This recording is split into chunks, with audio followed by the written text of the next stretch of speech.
எங்களுக்கு ஒரே ஒரு இஷ்யூ தான் மேடம். அது உங்கள் பக்கத்தில் இருக்கிற எம்எல்ஏ எங்களுடைய ரெகுலர் அன்னபூர்ணா கஸ்டமர் வர்றப்பெல்லாம் சண்டை போடுறாங்க அந்த அம்மா கடையில்.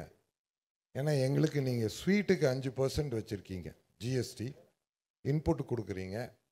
ஃபுட்டுக்கு 5% வச்சுருக்கீங்க, இன்புட் கிடையாது. இந்த காரத்துக்கு 12% வச்சுருக்கீங்க. அடுத்தது பேக்கரியில் பார்த்தீங்கன்னா ப்ரெட்டும் பன்னும் விட்டுட்டீங்க. மீதி எல்லாத்துக்கும் அப் டு 28% வச்சுருக்கீங்க.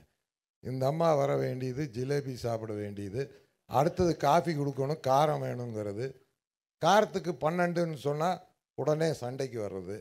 இது டெய்லி எங்களுக்கு நடக்குது பிரச்சனை. ஒரே பில்லில் ஒரு ஃபேமிலிக்கு டிஃப்ரெண்ட்டாக ஜிஎஸ்டி போட்டு கொடுக்கறது கஷ்டமாக இருக்குது. ஒரு பன்னுக்கு ஜிஎஸ்டி கிடையாது.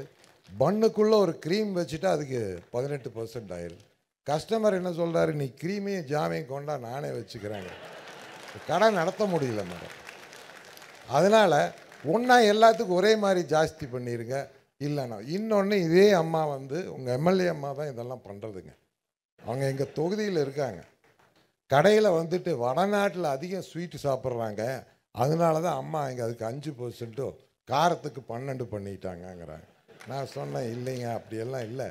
தமிழ்நாட்டில் ஸ்வீட், காரம், காஃபி அப்படி தான் போகும். அதனால் தயவு செஞ்சு அதை கொஞ்சம் கன்சிடர் பண்ணுங்க மேடம். ஸ்டேட் வாரிய டாக்ஸ் போடுறது இல்லைங்க. இல்லைங்க மேடம், இந்தியாவுக்கு பூரா சேர்த்து நீங்கள் ஏற்றி விட்டாலும் சந்தோஷம். சார் ஒரே மாதிரியே பண்ணுங்க, தனித்தனியாக வைக்காதீங்க.